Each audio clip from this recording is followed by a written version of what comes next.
प्रदेश में कड़ाके की ठंड पड़ रही है। रात में तापमान काफी ज्यादा कम हो जाता है। ऐसे में सबसे ज्यादा परेशानी उन्हें होती है जिनके किसी अपने का अस्पताल में इलाज चल रहा होता है। अस्पताल में बने रैन बसेरे रात बिताने के लायक नहीं है। कुछ में रात 10 बजे के बाद ही ताला लग जाता है। शिवपुरी से हमारे सहयोगी अतुल गौड़ ने रैन बसेरों का दौरा किया है। देखिए खास रिपोर्ट। नेपाल नाम में ठंड लग रही बहुत, क्या करें। सर्दी से इतना बुरा हाल है इस बच्चे का कि आप अंदाजा नहीं लगा सकते।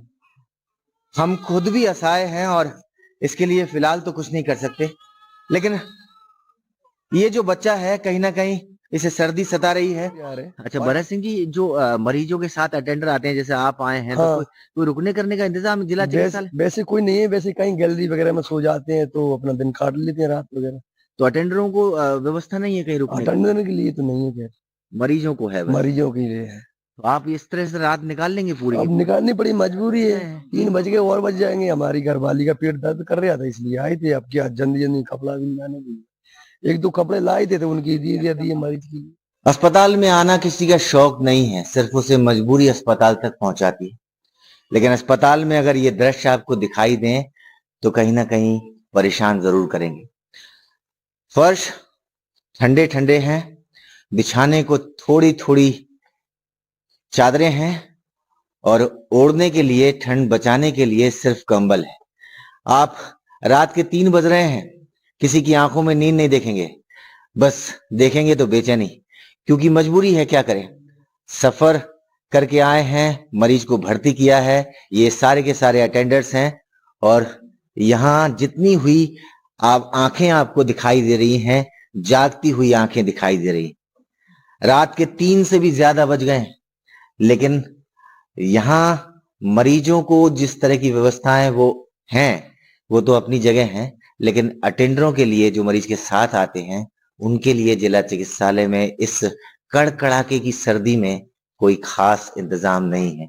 आधे पैर अगर बाहर निकलते हुए दिखाई दें तो आश्चर्य मत कीजिएगा। ठंड बेहिसाब है। पारा हम आपको बता चुके हैं कि 6.8 डिग्री सेल्सियस रिकॉर्ड किया गया है इस समय। और अगर ये दृश्य हम देख रहे हैं तो निश्चित आपको और हमको सबको परेशान जरूर करते हैं। हम लगातार पूरी रात से ये खोजने की कोशिश कर रहे हैं कि जन सुविधाओं को लेकर हमारी जो प्रशासनिक व्यवस्थाएं हैं वो कितनी दुरुस्त हैं। और आप यकीन नहीं मानेंगे कि हमें किसी तरह की कोई प्रशासनिक व्यवस्थाएं कहीं से कहीं तक नजर नहीं आई। सर्दी बहुत भयंकर है। तापमान इस समय अगर हम वर्तमान का आपको बताएं तो ठीक 6.8 डिग्री सेल्सियस रिकॉर्ड कर रहे हैं। और यहाँ आप जिला चिकित्सालय की स्थिति देख लीजिए कि जिला चिकित्सालय में जो मरीजों के साथ आते हैं अटेंडर, उनको रुकने के लिए भी कोई खास इंतजाम यहाँ मुहैया नहीं है। छोटे छोटे कपड़े और उनमें सिकुड़े हुए लोग ठंड से कहीं ना कहीं ठिठुरते हुए आपको यहाँ भी दिखाई दे जाएंगे। और जिन लोगों के पास में कपड़े नहीं हैं, उन लोगों की स्थिति क्या है इसका अंदाजा आप लगा सकते हैं। एक महज छोटी सी चादर और चादर के ऊपर एक शॉल, ये आपको हालात यहाँ दिखाई दे रहे हैं। और श्वान भी कहीं ना कहीं पास में बैठकर अपने आप को सर्दी से बचाने की कोशिश करता हुआ दिखाई दे रहा है। और जिला अस्पताल के इस दृश्य को भी आप देख लीजिए, क्योंकि इनके पास कोई ज्यादा कपड़े नहीं है, सोने की व्यवस्था नहीं है, ठीक जगह से ये आराम नहीं कर सकते और यहाँ कोई ऐसे इंतजाम नहीं है, इसलिए इन्होंने छोटी सी आग जला ली है और कहीं ना कहीं ये अलाव का सहारा ले रहे हैं। और हालात जो है वो बहुत दयनीय है। कहीं ना कहीं लोग बहुत परेशानी में है। पूरा इलाका हमने देखा, रेलवे स्टेशन देखा, बस स्टैंड देखा, अब जिला अस्पताल भी देख रहे हैं। ये सज्जन भी आ रहे हैं। इसी तरह से जो है लगातार आते लोग हैं, जाते लोग हैं, लेकिन कहीं ना कहीं ये जो परेशान हो रहे हैं, ये सर्दी से परेशान हो रहे हैं, ये साफ तौर पर आप अपने स्क्रीन पर इस समय देख सकते हैं। नाम बताएंगे आप अपना? मेरा नाम भरत सिंह परिहार है। अच्छा भरत सिंह जी, जो मरीजों के साथ अटेंडर आते हैं, जैसे आप आए हैं, तो हाँ। कोई रुकने करने का इंतजाम जिला चिकित्सालय? वैसे कोई नहीं है, वैसे कहीं गैलरी वगैरह में सो जाते हैं तो अपना दिन काट लेते हैं रात वगैरह। तो अटेंडरों को व्यवस्था नहीं है कहीं रुकने की? अटेंडर के लिए तो नहीं है, खैर मरीजों को है बस। मरीजों के लिए है। तो आप इस तरह से रात निकाल लेंगे पूरी? अब निकालनी पड़ी, मजबूरी है। 3 तो बज ही गए हैं। 3 बज गए और बज जाएंगे। हमारी घरवाली का पेट दर्द कर रहा था, इसलिए आए थे। अब क्या जल्दी जल्दी कपड़ा भी लाने के लिए 1-2 कपड़े लाए थे तो उनकी दे दिए मरीज की।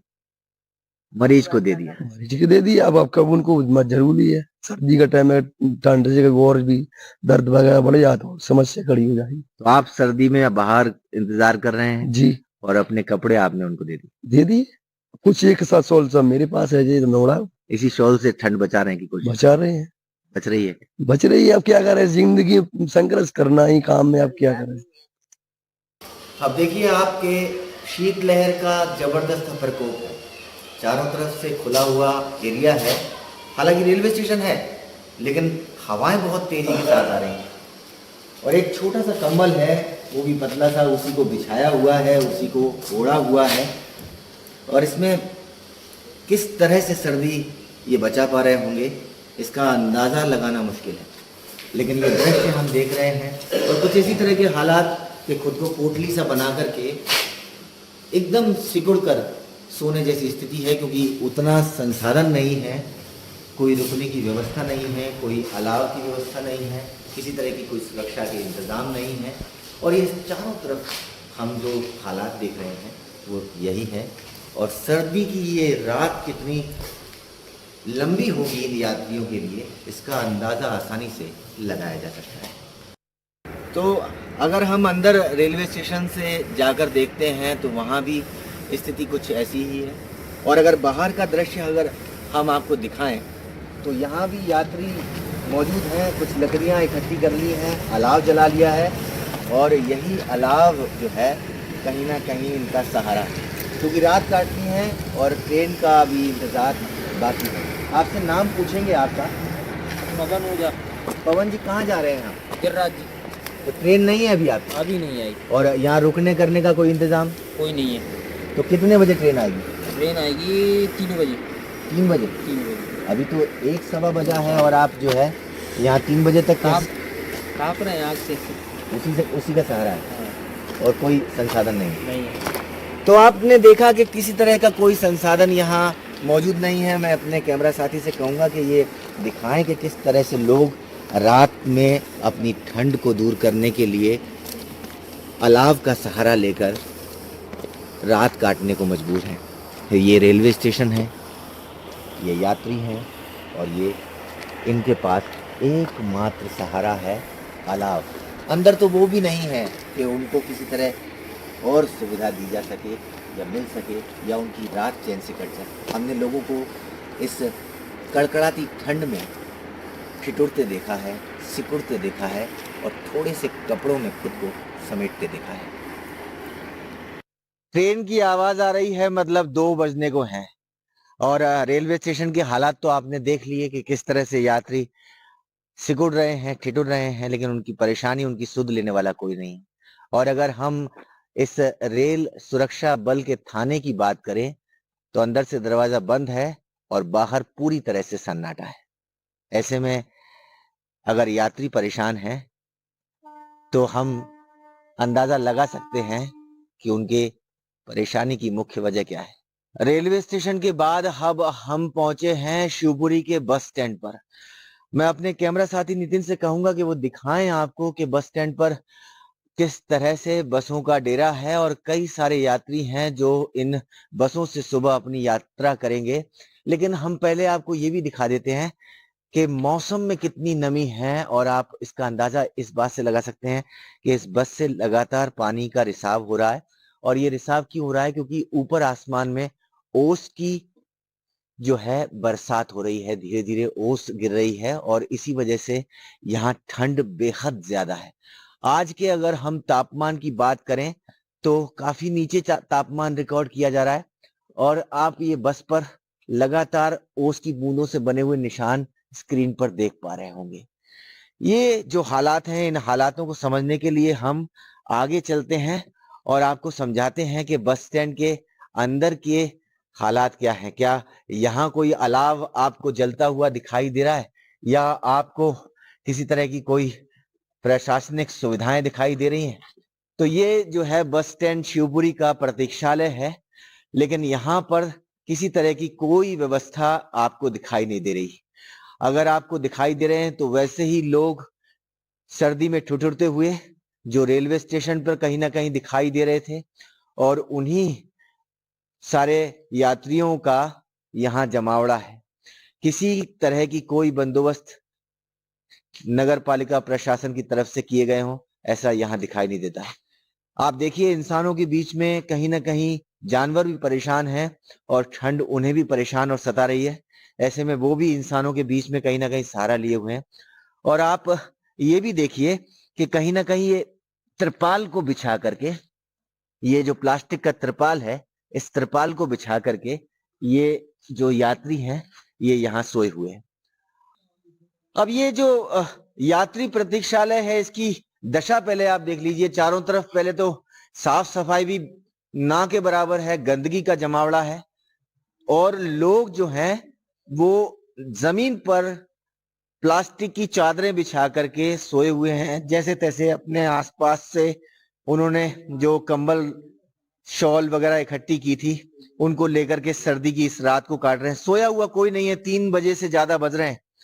और बताएंगे, नाम बताएंगे अपना? ये नेपाल नाम है, ठंड लग रही बहुत, क्या करें। तो कहाँ से आ रहे हैं आप?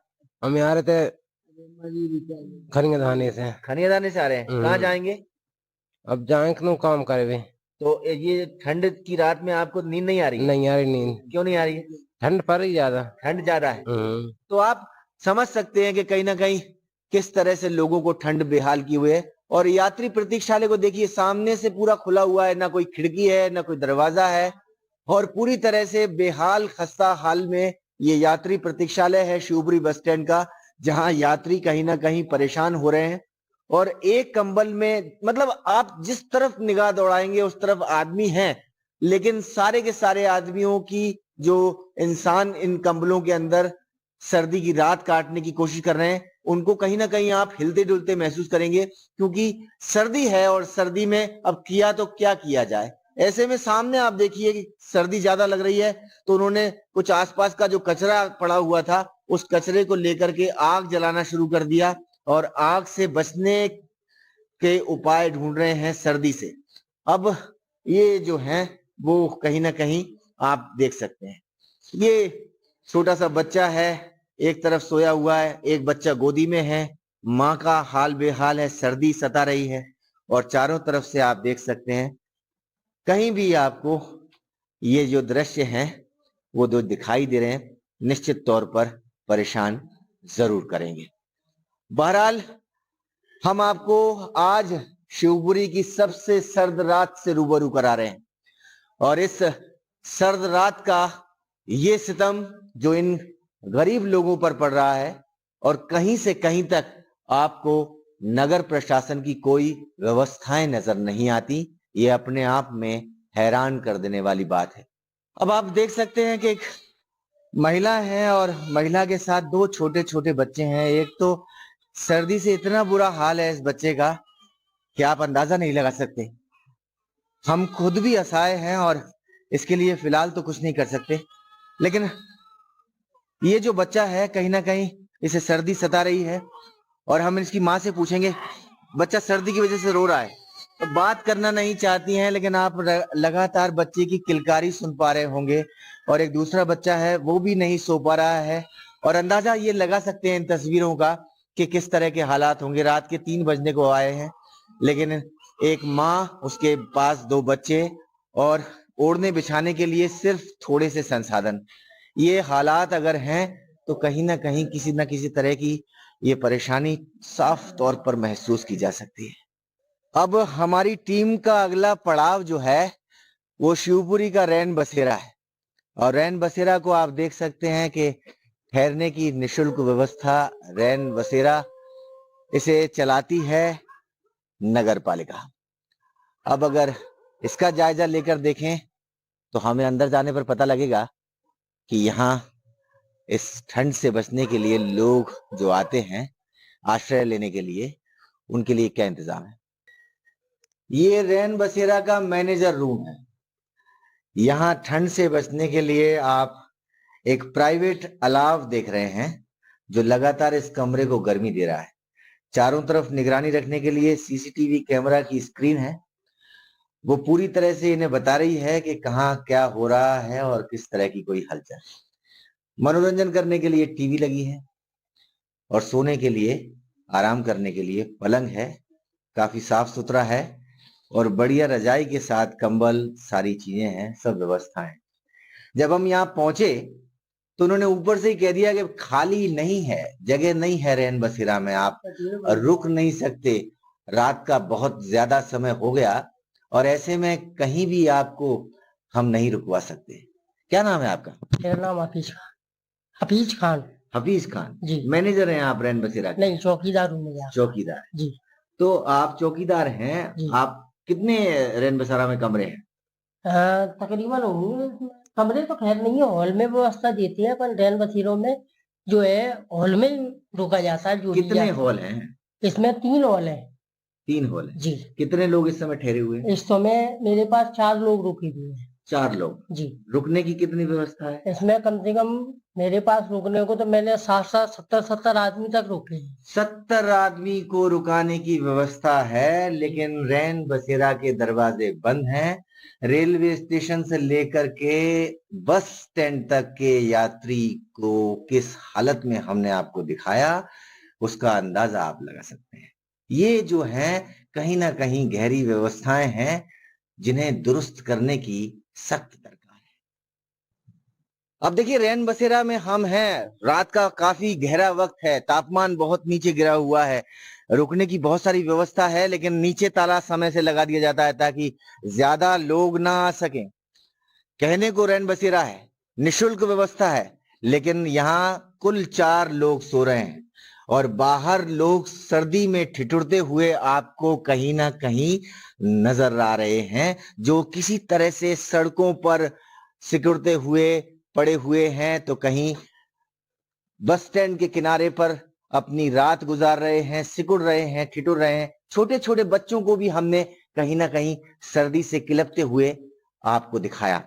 और अगर हम इसकी व्यवस्थाओं की बात करें तो एक टूटा फूटा सा ये वाटर कूलर है, शायद चालू भी नहीं है, इसमें पानी आ रहा है।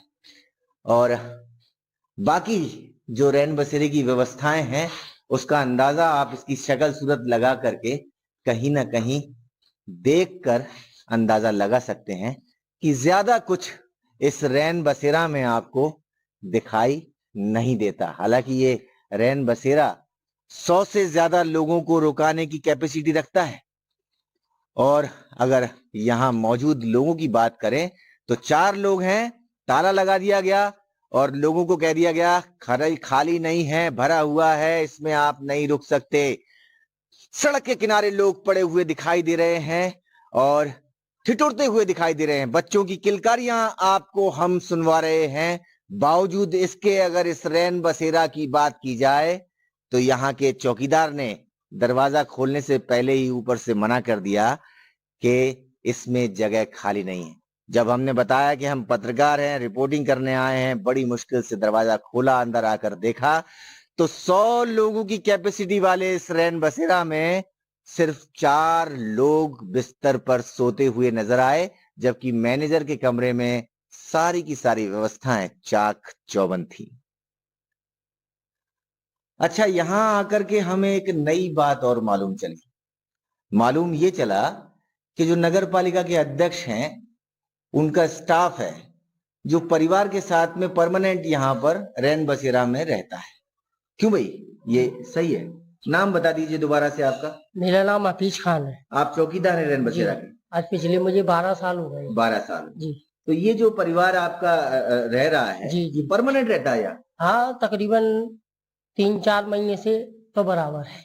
बराबर। कितने लोग रहते हैं? उनके एक बच्ची है, 2 बच्चे तो उनके गांव चले गए। जो पढ़ने वाले थे वो, उसकी शादी है अगले महीने उसके लड़के की, तो इसलिए वो गांव चले गए। 3 जने हैं। 3 जने हैं जी। और इनके पास कमरे कितने हैं? 1 कमरा है। 1 कमरा जी। पूरा सेपरेट कमरा उनको बस परमानेंट दे दिया हाँ, गया। 1 ही कमरा है। तो उसमें हैरानी की बात नहीं है अब अध्यक्ष हैं तो इतना अधिकार तो रैन बसेरा जैसी चीज पर बनता है उनका, तो उन्होंने पर्सनल अपने स्टाफ को यहाँ रुकवा दिया है ताकि वो यहाँ परिवार के साथ रह सके। वो बात अलग है कि जो यात्री आते हैं उनके लिए दरवाजे रात 10 बजे के बाद बंद हो जाते हैं और कह दिया जाता है कि रैन बसेरा में जगह खाली नहीं है। सर्दी की इस रात में हम शिवपुरी शहर के दुर्गादास चौराहे पर मौजूद हैं। अगर आप देखेंगे तो ये दुर्गादास चौराहा है और बस स्टैंड के नजदीक है, तो यहाँ की जो है रात के समय दुकानें थोड़ी सी खुली रहती हैं। तो बहुत देर से हम रिपोर्टिंग कर रहे थे, सर्दी में हाथ पैर थोड़े जकड़ से गए हैं, चाय की दुकान देखकर रुक गए। लेकिन चाय की दुकान पे रुकने का कारण चाय पीना अलग बात है, लेकिन यहाँ जो लोग खड़े हुए हैं इनको देख करके हम रुके हैं और इन लोगों से पूछेंगे कि मौसम क्या कह रहा है। और ये लगातार जो लोग हैं वो अपनी अपनी गाड़ियों से, ये जो गाड़ियां खड़ी हुई आपको दिखाई दे रही हैं, मैं कहूंगा अपने कैमरा साथी से कि पीछे तक पूरी गाड़ियां दिखाएं कि ये गाड़ियां जो पीछे आपके जो गाड़ी दिखाई दे रही है, इन सब गाड़ियों से ये यात्री जो है अपना सफर करते हुए कहीं ना कहीं जा रहे हैं अपने अपने अलग अलग जगहों पर। तो आप इनसे बात करके पूछते हैं कि रास्ते में कोहरा हमने देखा, हमें जब हम शहर में घूम रहे थे तो बहुत तेजी से कोहरा छाया हुआ था, आपको हाईवे पर कोहरा मिला था? बहुत बेकार स्थिति है, कई गाड़ियां तो एक्सीडेंट होकर गिर चुकी हैं। ये स्थिति कि हम चलना मुश्किल हो पा रहा है। कहाँ से आ रहे हैं आप? हम भोपाल से आ रहे हैं अभी। नाम क्या है आपका? अमित सवरे। अमित शिवरे। तो अमित जी, आप भोपाल से आ रहे हैं तो रास्ते में गाड़ियां एक्सीडेंट पड़ी हुई? कई जगह पर, चाहे लुकबासा हो चाहे बदरवास हो। अच्छा, तो इतना ज्यादा कोहरा है? बहुत ज्यादा। तो कोहरा आप देख सकते हैं। आप बताएंगे सर, आप कहाँ से आ रहे हैं? हम लोग भोपाल से आ रहे हैं। हाँ। चैनल के माध्यम से बताना चाहते हैं कि लोग बाग बिल्कुल सेफ रहें। हम लोग 10 और 12 की स्पीड में आए हैं और अभी शिवपुरी शहर में आप जाके देखेंगे तो हम लोग जब एंट्री करी थी तो एक गाड़ी भी पलटी पड़ी हुई है। तो कोहरे की स्थिति ये है कि कोई भी गाड़ी 10 या 12-15 की स्पीड के ज्यादा चल नहीं पा रही है और इस सर्दी का इंतजार तो काफी दिनों से था और ये सर्दी जो पड़ रही है, मुझे लगता है कि ये सर्दी अब और बढ़ेगी 2-4 दिन में। तो आप अपना नाम बताएं। मेरा नाम मनोज गुर्जर है। मनोज गुर्जर। अच्छा, मनोज जी कहाँ से आ रहे हैं आप? हम भोपाल से ही आ रहे हैं, सब लोग साथ में ही सफर कर रहे थे। अच्छा, तो आप बताइए, आपको आपने क्या कोहरा क्या देखा? कोहरा बहुत ही भयानक था। जो टाइम हमें गुना से शिवपुरी आने में अभी कितने बज रहे हैं? अभी 4 साढ़े 4 पौने 4 बज रहे हैं। हाँ। और आप जब सफर कर रहे थे उस समय कितना वक्त हो रहा होगा? उस समय 12 बजे, हम 12:30 बजे गुना से निकले थे, तो वहां से यहाँ तक आने में ज्यादा से ज्यादा 1.5 घंटा लगता है, लेकिन हमें 3 घंटे लगे गुना से शिवपुरी आने में। इतना कोहरा है? हाँ, इतना कोहरा है। तो आप देख सकते हैं कि ये जो यात्री हैं अपनी अपनी गाड़ियों से सफर कर रहे हैं, इन्होंने बताया, बयां किया कि कोहरा किस हद तक सड़कों पर अपना कब्जा जमा चुका है और इनका तो यहां तक कहना है कि कई गाड़ियां हैं जो दुर्घटनाग्रस्त हैं और हाईवे पर पड़ी हुई हैं। ऐसे में ये सर्द रात कितनी भयानक होगी आप उसका अंदाजा लगा सकते हैं। और वास्तविकता में अगर हम विजुअलिटी की बात करें तो जरा सा निकलते ही कोहरा इतना परेशान कर रहा है कि कहीं भी आप आराम से गाड़ी नहीं चला सकते।